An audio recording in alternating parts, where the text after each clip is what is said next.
Hello बच्चों, कैसे हैं? मत बिल्कुल आप देख रहे हैं chemistry classes by AD sir. आप लोगों को अणुसंख्य गुणधर्म के बारे में बताया गया था। उस पर कुछ न्यूमेरिकल दिए थे। आज थोड़ा सा उसी पर और न्यूमेरिकल चलेंगे। इसके बाद नेक्स्ट जो आएगा वाक द ऑनमन हिमांक ऑनमन, इस सब पर क्वेश्चन चलेंगे और इसके बारे में थोड़ा सा संक्षेप में बात करेंगे। ठीक है, आप देखें अणुसंख्य गुणधर्म क्या होता है। कणों की संख्या प्रोपोर्शनल अणुसंख्य गुणधर्म। ध्यान देना, कणों की संख्या समानुपाते क्या होता है, अणु संख्य गुणधर्म। ये आपको जनरली बताया गया था। अणुसंख्य गुणधर्म क्या होते हैं, है ना, जो अणुओं की संख्या पर निर्भर करते हैं। तन विलयनों का वह गुण जो अणुओं की संख्या पर निर्भर करता है उसे अणुसंख्य गुण धर्म कहते हैं। है तन विलयनों का वे गुण जो विलय की कणों संख्या की संख्या पर निर्भर करता है उसे अणुसंख्य गुण धर्म कहते हैं। याद रखेंगे, अगर डिफिनीशन एक बार लिखवाया गया फिर भी लिखवा दे रहा हूं। तनु विलयनों में तन विलयनों का वह गुण जो विलय के कणों की संख्या पर निर्भर करता है, अणु संख्य गुण धर्म कहलाता है। आया क्या बोला?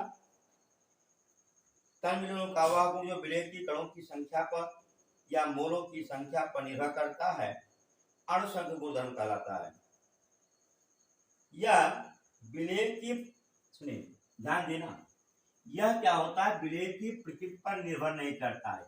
यह क्या है, विलय के प्रकृति पर निर्भर नहीं करता। यह क्या है, विलय के प्रकृति पर निर्भर नहीं करता है। यदि कणों की संख्या समान हो तो उनके गुण भी क्या होंगे, समान होंगे। ध्यान देना, ये भी याद रखिएगा।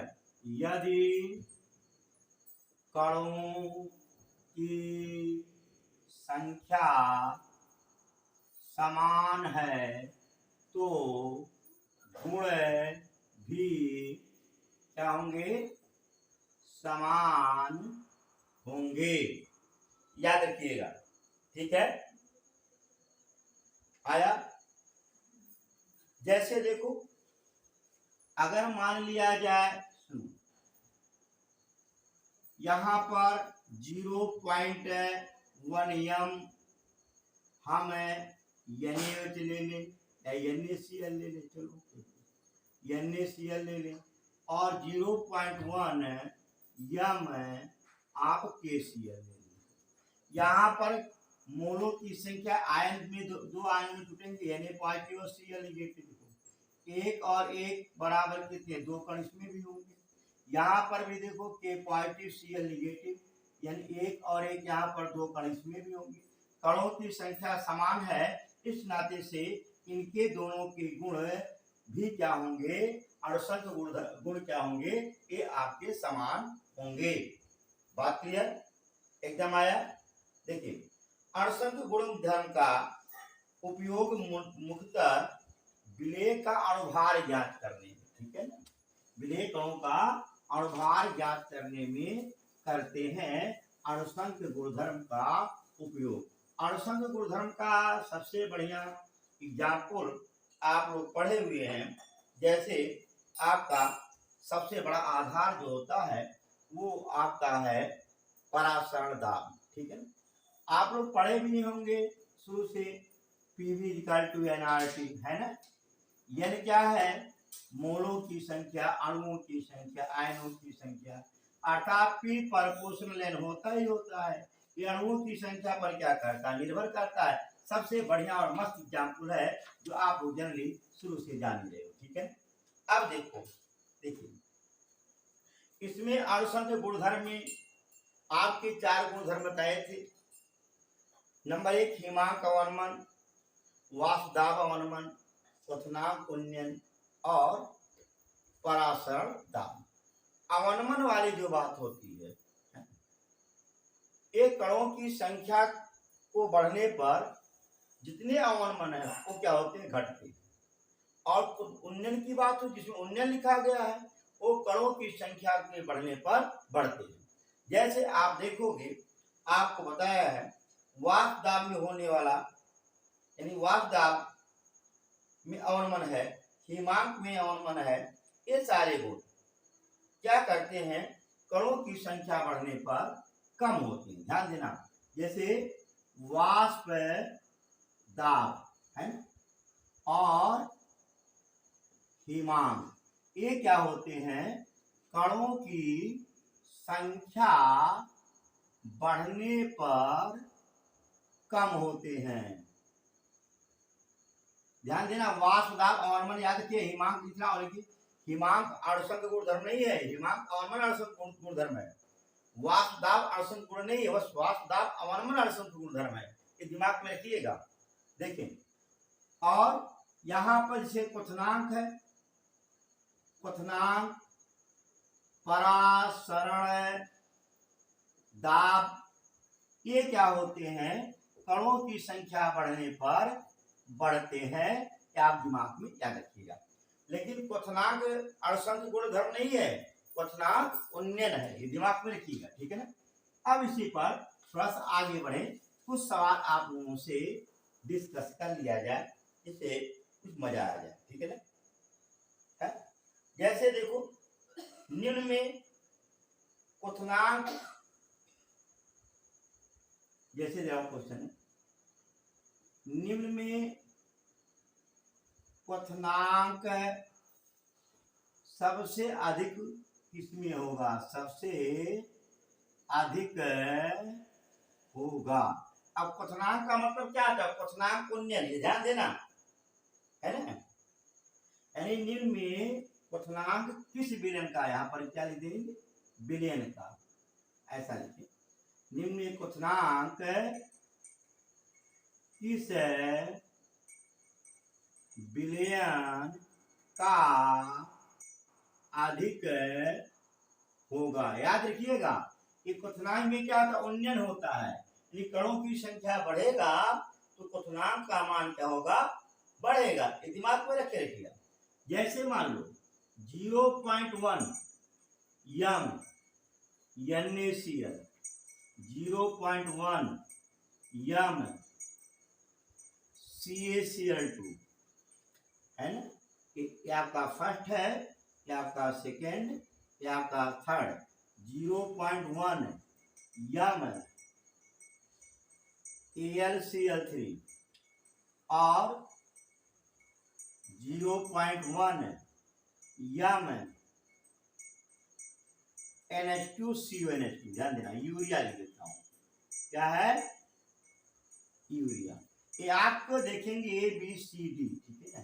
इसमें पूछा जाता है सर्वाधिक अणुसंख्य गुणधर्म किसमें होगा, पहले क्वथनांक सबसे अधिक किसमें होगा, किसी विलयन का। तो पहले अणुओं की संख्या निकालें। देखो NaCl टूटेगा 2 भागों में, किसमें बाबू, Na पॉजिटिव और Cl नेगेटिव। यहाँ पर 1 मोल 1 मोल, 1 धन 1 बराबर कितने मोल के, 2 मोल के। अब COCl2 में देखो, CaCl2 में ये आपका जो ब्रेक होगा, Ca पे double positive plus 2Cl negative, 1 मोल और 2 मोल, 1 धन 2 बराबर कितने मोल के, 3 मोल के हो गए। AlCl3 देखा जाए जरूर से, AlCl3 पर ध्यान देंगे, Al पर triple positive plus 3Cl negative, ठीक है ना, 3 और 1 4 मोल हो गए, है ना, 4 मोल है। और यूरिया की बात होती है, यह अनआयनित होता है, इसका आयनीकरण बहरहाल नहीं होता, ये दिमाग में याद रखिए। अब इसमें सबसे ज्यादा अणुओं की संख्या, आयनों की संख्या किसमें है, AlCl3 में। तो किसका क्वथनांक सबसे अधिक होगा, AlCl3 का। अगर यही हिमांक पूछ लेता तो किसका, यूरिया का, कि उसमें केवल एक ही आयन होते हैं, आयन होते ही नहीं, आयनीकरण होता नहीं, कणों की संख्या में कोई परिवर्तन होता ही नहीं। इस नाते से वहां पर अगर हिमांक पूछा जाता तो यूरिया लिखेंगे, और क्वथनांक पूछा गया तो आप क्या लिखोगे कि AlCl3। देखिए आया। किसी पर एक क्वेश्चन और आए, धीमे धीमे क्वेश्चन बढ़े, मजा आए जिससे क्वेश्चन पे चलते जाए। देखो इसी रूप में आपसे पूछा जाए निम्न में किसका परासरण दाब अधिक होगा। देखिए जैसे दिया गया निम्न में किसका परासरण दाब अधिक होगा, ठीक है। ए, यहां पर ए जैसे आप दिया जाए, यहां पर दे देता हूं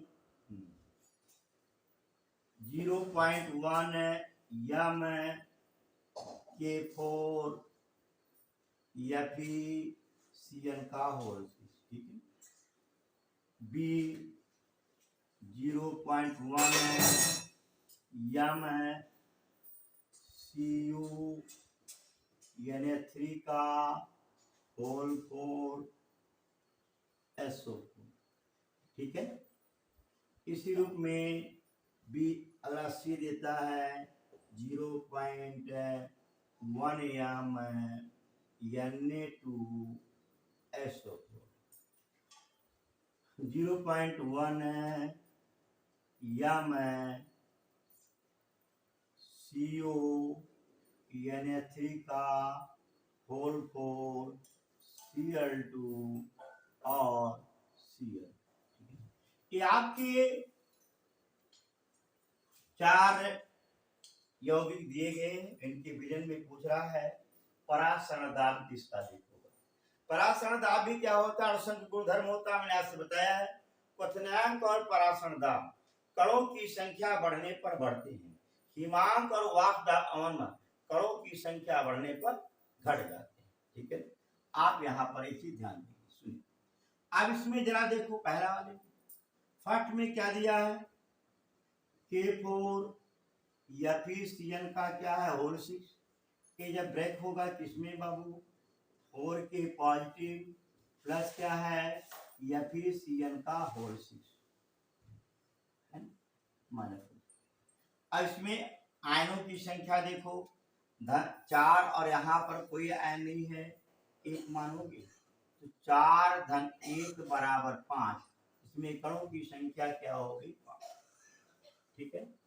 अगला देखा जाए जरा कोऑर्डिनेशन कंपाउंड में ब्रैकेट के अंदर का जो भी है जो, ठीक है, ध्यान देना, वैसे बता रहा हूँ कि ब्रैकेट के अंदर जो भी है आयनीकरण इसका नहीं होता, ठीक है।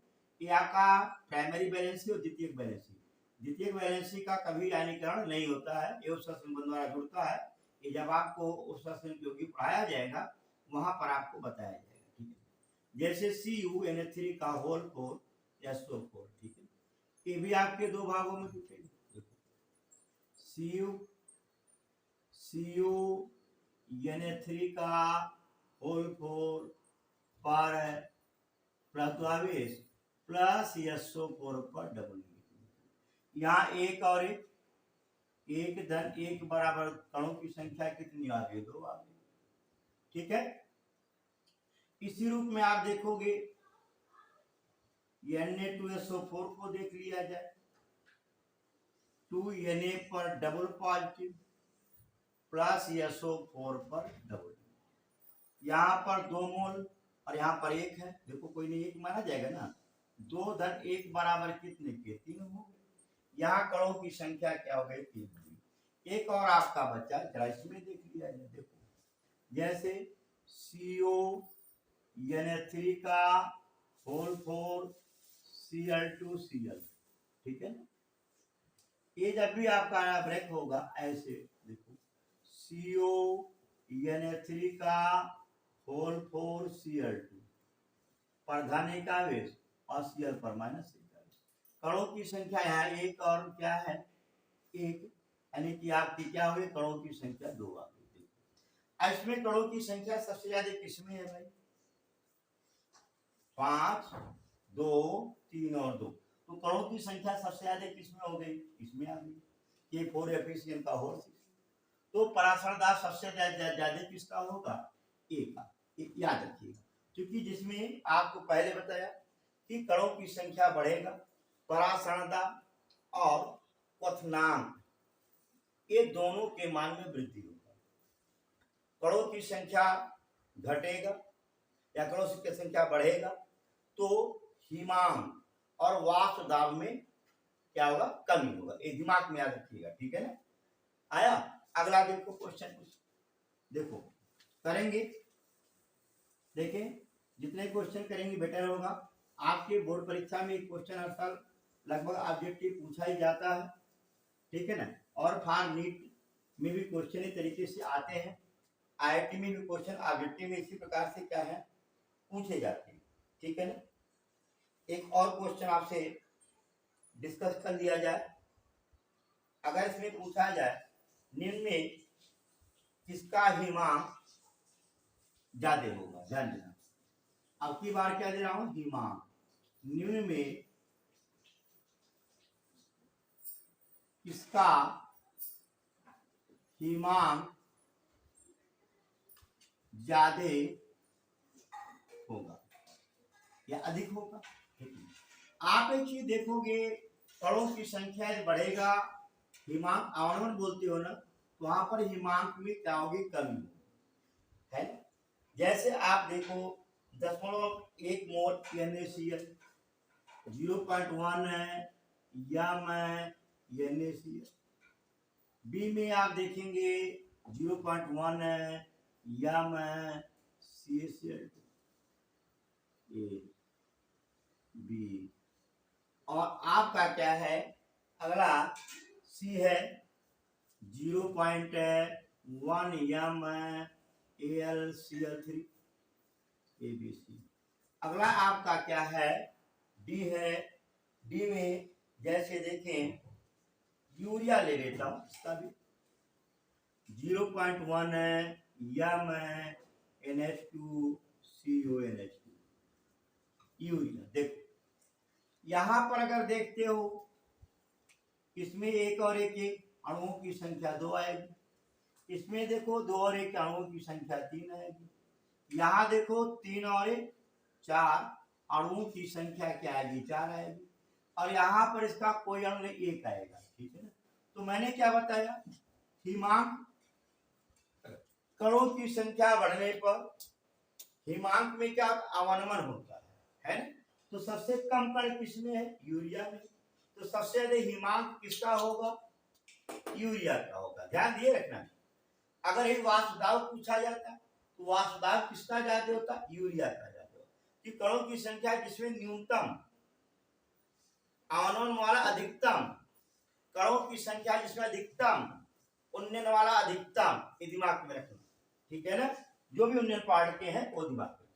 हाँ देखें, एक इस टाइप से भी क्वेश्चन आते हैं, उस पर लिखेंगे। जब आपसे अलग अलग सांद्रताएं दी जाएं तब हम कैसे निकालते हैं, बड़ा अच्छा क्वेश्चन होता है, लड़के अक्सर बचते हैं।